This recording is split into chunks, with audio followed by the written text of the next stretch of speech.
By what name are you known? There are some who call me Tim.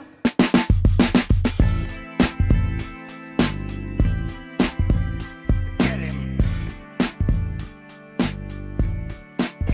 Get him. Hi, this is Tom with Tom Meets Interesting People, the podcast that talks to everybody from nuclear engineers to musicians to voice actors to talk about their work and their processes. The podcast is currently in the top 100 on the Good Pods indie documentary chart, but if you could be ever so kind as to pop over and help me climb even higher, that would be spectacular of you.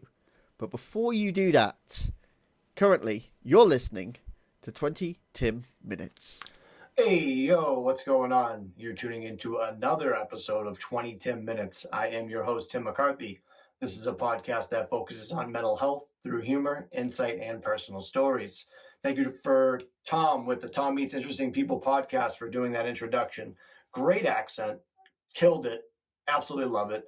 I'll be going on that podcast in the not so distant future. So once that's out, I will share it with the world.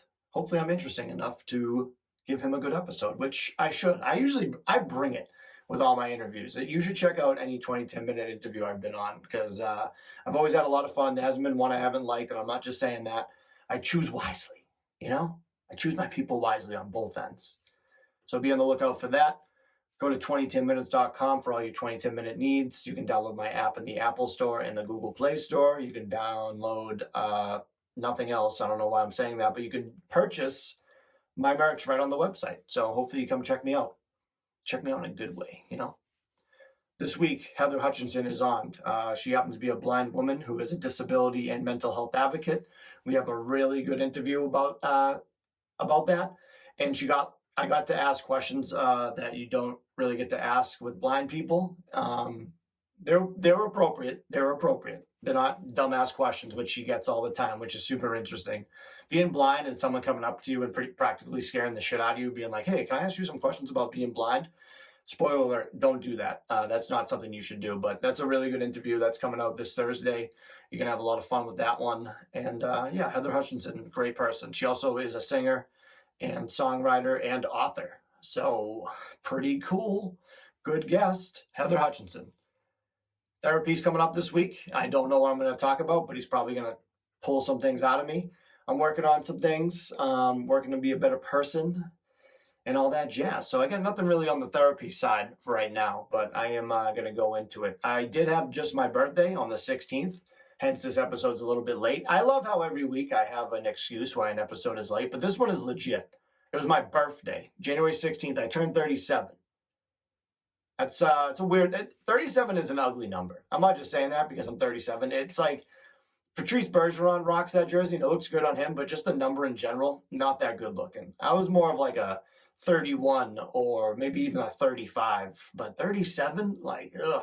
38 looks pretty cool, but 37, just awful number. I went to this bar in Plymouth, Massachusetts where they had Yahtzee, and what you did is you give them $2 and it goes to the pot. And at the pot, it was like $2,000. And what you had to do, you had to roll a Yahtzee, but not like the regular Yahtzee where you just roll 3 times and you get to play with the game. You had to do Yahtzee on just one roll. And I had 3 rolls. And I know where I'm going with this. You know where I'm going with this. First roll, didn't get it. Second roll, kind of got it. Third roll, all 4s, nailed it. I won like $2,000. But then again, like you got to give some money back. And then tip the bartender, and then buy everyone a drink. And then you're pretty much on the hook for the rest of the night, even though it was my birthday, but I didn't care because it was money that I did not have. And then I had it from rolling Yahtzee at a bar. Like, talk about a birthday miracle. The Yahtzee. I got a Yahtzee. I love playing Yahtzee. Yahtzee's a great game to play. I'm pretty good. I know the strategy behind it. Everyone just thinks it's rolling and it's a luck on rolls. A little bit, but not really. If you want to come roll some stones with me, I got you. I wanted to talk about this last week, and I like how I have too much information for my episodes because I get something else to talk about next week. But dogs, man's best friend, they can sense when you're stressed or depressed, which I feel like if you have a dog, you know that already. It's like you're sad, your dog always curls up with you. Like I drop a pretty bad fuck bomb sometimes when I'm not in a good place. And my dog Charles always comes over and like consoles me a little bit. My blind dog Fanny, not really into that. She just kind of does her own thing, but she'll curl up with you on the couch and give you some good snug. So I got 2 solid dogs that do that. But acute stress changes the compounds found in human sweat and breath, which researchers has shown. So it comes out of your breath and your sweat, which obviously dogs are going to sense that. For the new experiment, 4 dogs were presented with sweat and breath samples collected from human volunteers before and after the people engaged in a difficult math exercise. So, all right, so, okay, that's a weird test. It's like, all right, here's a math problem, and then after the math problem, we're going to have some dogs sniff you and see if you're stressed. Okay, that's a weird test, but I like it. The canine participants were able to detect with the greater than 90% accuracy which samples came from before and which came after the 36 human volunteers had spent 3 minutes trying to count backwards aloud. From 9,000 in units of 17, according to them. That's crazy. From 9,000 in units of 17, that would actually give me some stress too. But what a weird thing to do. Like, all right, we're going to do some math problems and you guys are going to be stressed as shit. Where do you volunteer for this stuff? I know Craigslist would always have like donate plasma. I don't want to do that. But like, where are these studies where I can go and like take ketamine and play with dogs and they smell my breath and sweat because I can't solve a math equation? Man, if there was dogs in high school, they'd be all over me. I barely got through school. Like I always say, C's and D's get degrees, baby. Good thing they don't put GPAs on diplomas. I almost forgot the word diploma. That just goes to show you how well I did in school. I do good in school. Now, but people usually shit on cats, but look at this guy. A therapy cat named Oscar, okay? He doesn't really do that. He has thought by some to have sensed death was coming based on the change in how people smelled when they were close to death. Dude, not even the Grim Reaper, but Oscar the cat, if he shows up, you better go the other way. You better take your vitamins because he is the death cat. I can see why people don't like cats now because they're the bearer of bad news. And I'm not kidding you. Classic. And then also, here's a fun one. A study in horses showed based on body odor, the animals could tell the difference between people who watched horror movies and those who watched comedies. Like, that's a crock of shit, right? Like, oh yeah, the horse is like, you just watched Evil Dead 2. How was it? And then they're like, oh, you watched The Internship with Vince Vaughn and Owen Wilson. We can tell. I know those are 2 randomly different movies on different ends of the spectrum, but that's how I work. I've seen both of those movies, and I love both of them. The Internship is just a great, like, you just throw it on, and there's, like, background noise. It's awesome. Evil Dead 2 is just my favorite horror movie of all time. Go check them out. Go check both of those out and get back to you. Speaking of comedies, I love when I have a good segue. I love it. Segues are where I'm at. Laughing is the best medicine. It's pretty much proven. Again, I'm not a professional, but this is what I find out, and I agree with it. When I agree with something, I'm all in. I'll entertain horses knowing if you watched fucking Cabin in the Woods, but yeah, how do they sense that? Because Cabin in the Woods is kind of funny. So it's a horror comedy. Like, what's the other one? Jake and Tucker. I'm not even going to say it. I don't even know the movie. Don't know it. I've seen it. I can explain it. You guys are going to get real bored real quick. Incorporating bouts of simulated laughter into an exercise program helped improve older adults' mental health as well as their aerobic endurance. So laughing gives you an energy boost, increased resilience, stress relief, increased endorphins, and serotonin production. Thoughts on being happy but depressed, making jokes. I wrote that as a note for me to talk about, but I just read it out loud like a fucking idiot. So it's funny because a lot of depressed people are funny. I feel like they have a great sense of humor and they use laughter as a medicine to keep themselves going. And maybe they do because it's like if you can't get a prescription, maybe that's all you bank on is mental health medicine. I don't even know how to talk today. This is the effects of a birthday weekend. 37, not a good number, not a good episode. There's this YouTube video, Comedians Tackling Depression and Anxiety Makes Us Feel Seen. It's with like Sarah Silverman, Wayne Brady, Chris Gethard, and they talk about that whole thing, and they bring up like Robin Williams and like Mitch Hedberg, who died of an overdose, and all these other comedians. So it's a really good YouTube video. I'll put that in the show notes for you guys to check out if you have any interest, but it's a really good like half-hour watch. But yeah, it's someone that dealt with depression, deals with depression. I try to be deflective as much as I can with my humor. I always use humor, and I'll use it. I call this like passive unaggressiveness, where someone's like, all right, have a good night. I'm like, yeah, you too. Hopefully I flip my car on the way home. And they're like, haha, that's funny. And I'm like, yeah, if that was a joke, but hopefully that's going to happen to me. I would do stuff like that all the time. I'm not like that anymore, but you get the gist of it, where I say serious things in joking tones and really confuse people. That's my forte. It's a skill. It's my skill. It's my superpower. But yeah, it's and I joke a lot. Another segue. This is fucking great. I didn't really make jokes about it, but like I was kind of talking about the ketamine lightheartedness. I don't think I mentioned this, but I know people have problems with drug addiction and stuff, and I know people can abuse ketamine. So again, I'm not making fun of it in a way where like, oh yeah, ketamine's a blast. It's like, no, people have serious issues, and sometimes I do make a little bit light of certain situations, but I don't want to neglect the fact that there is an epidemic in drug addiction. So if you're deciding to do something like that, like ketamine or was it the dosage of mushrooms, be sure to consult somebody professionally. Don't just jump into it by yourself. And I don't need to be a professional to let you know that. That's just 101. Listen to the my professional advice is listen to the professionals. Don't listen to the amateurs like me. You can listen to me on my podcast and take what you want from it, but don't use it professionally. And that's all I got to say about that. Now, seasonal affective disorder is SAD, SAD. I'm a big acronym guy. You guys know this. I wanted to talk about social anxiety disorder, and they're labeling it as SAD as well. They got to, come on. I know it's the same word with the first letter of the word, but need something else. And then there's general anxiety disorder, which is GAD. So I wanted to see if people knew what the difference was, because I feel like people know how it feels to have social anxiety. It's a newer term that includes nervousness in any social setting, including smaller one-on-one social engagements, where general anxiety disorder causes feelings of anxiety and excessive worry over everyday events or the future in and out of social settings. SAD impacts about 7% of the U.S. population. And it is tough, because I know people that have social anxiety, and I feel like I've had it a little bit. I'm a very extroverted person, but there's sometimes I'm like, if I'm at like a new party and I'm like, oh, I'm going to meet these new people, I would say that's more general anxiety than social anxiety, even though I'm in a social situation. Do you get what I mean? It's like I'm pretty good socially, but if I'm in a place that I don't know, like I'm already nervous about the party beforehand. Like that's me predicting the future and worrying about that. But yeah, although it's common for many people to experience nervousness or feel the butterflies, people with SAD are extremely self-conscious and worry about what people think, to the point where they often experience physical symptoms, feeling ill. These may include a rapid heartbeat, sweating, blushing, nausea, shaking, and lightheadedness. That's got to be overwhelming for people. And I do feel bad for people in social situations like that.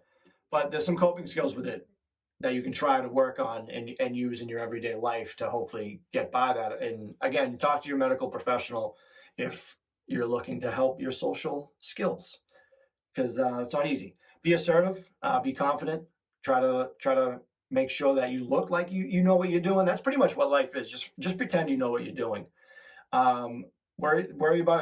Think about your nonverbal communication, which is like the way you present yourself. Maybe the way you're standing, you have your arms crossed, or you have your hands in your pocket, or you're not really paying attention to people.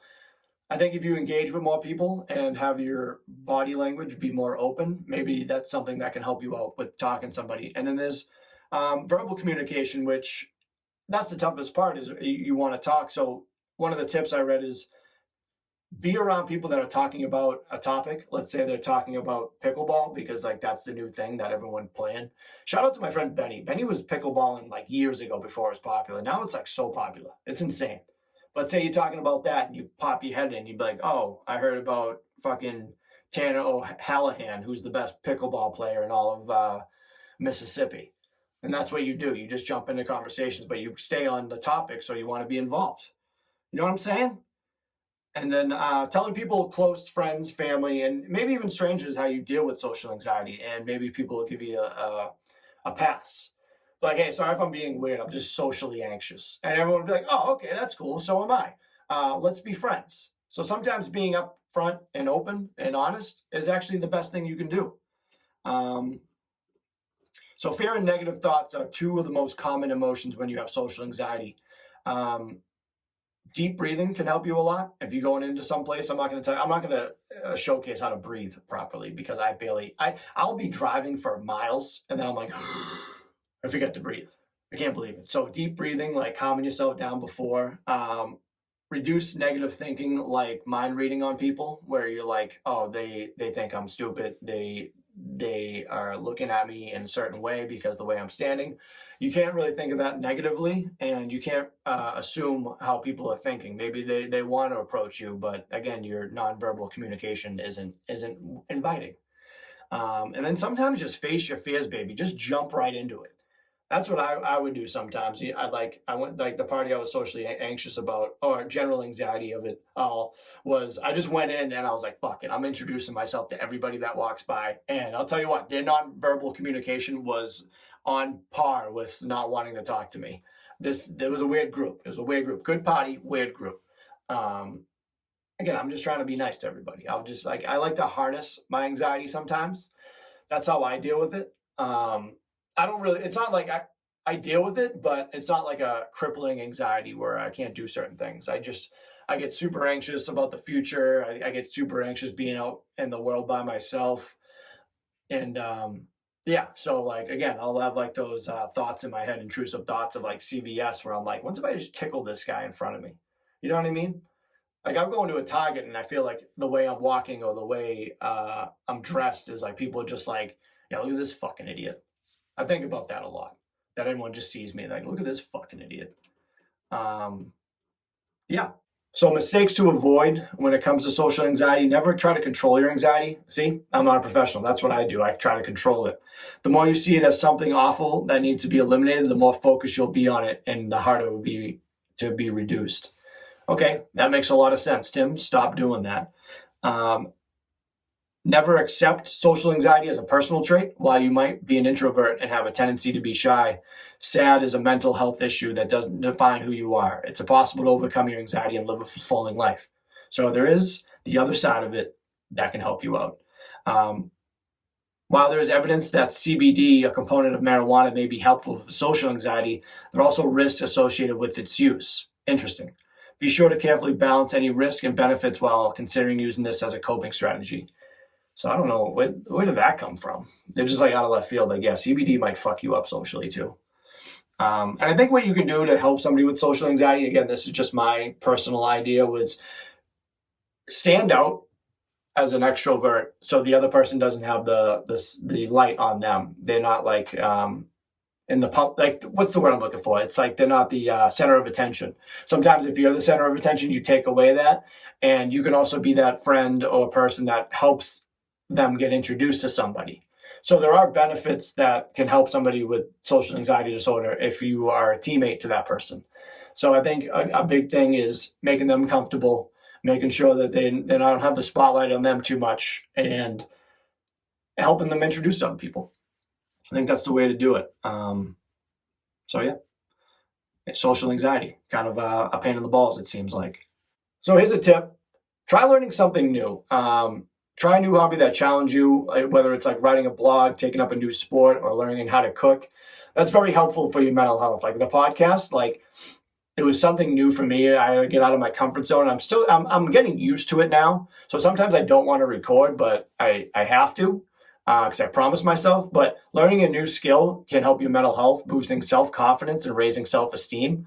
It helps you build a sense of purpose. So like, again, like going to like a cooking class, you're learning something new, which I should, because I do not know how to cook properly. It is shameful. And I eat like I'm a video game character and pick up apples off the ground when I find them. And then I get beat up. That's pretty much my life. Streets of Rage 2, Electric Boogaloo. But yeah, try thinking about taking something up. I was thinking about trying to learn a little bit of Japanese because I want to go to Japan. So I would be kind of cool to learn some basic like knowledge when I go to Japan, being like, oh, hello, my name's Tim. I'm fucking lost. That's the one thing I want to learn how to say. And then they can point me in the right direction. I'd be like, okay, where's the Tokyo Dome? Or where's the next sumo match? Things I want to go see. I already have like a list of things on Instagram that I have videos of, like of secret bars, of places to eat. Like I'm ready to go. I'm just not ready for that flight, but I'm ready to go. For next week, I'm going to talk about adults with high levels of attention deficit disorder are more likely to experience anxiety and depression than adults with high level of autistic traits, according to new research led by psychiatrists, University of Bath in the UK. So I'll be going over that because it's interesting. Someone with ADHD, I saw that title and I'm like, yep, definitely going to talk about that for next week. But I thank you guys so much for tuning in to another episode of 22 Minutes. Thank you to Tom with the Meet Interesting People podcast. Again, I got Heather Hutchinson this week. Wish me a happy belated birthday or don't, because happy birthday, worst song ever, right?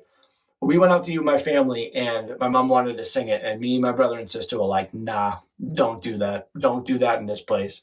No one likes singing it. No one likes sitting through it. You sit there and you're like, happy birthday. You don't know what to do with your hands. You're just awkward. Everyone else is off key, off tune. And then like after they're like, how old? And you're like, no, stop it. We need a new song. Or you need to make up your own song through your friends or your family. You know what I mean? Get rid of that song. Thank you again, guys. I love you so much. That's been another episode of 22 Minutes. Let's break the stigma by cracking a smile. I will see you soon and have a good one. And we're clear. Get him.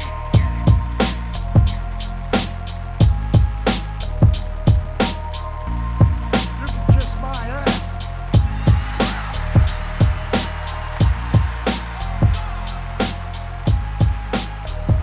This podcast is not intended to be a substitute for professional medical advice, diagnosis, or treatment. Always seek the advice of your physician or other qualified health provider with any questions you may have regarding a medical condition. If you are feeling suicidal, please dial 911.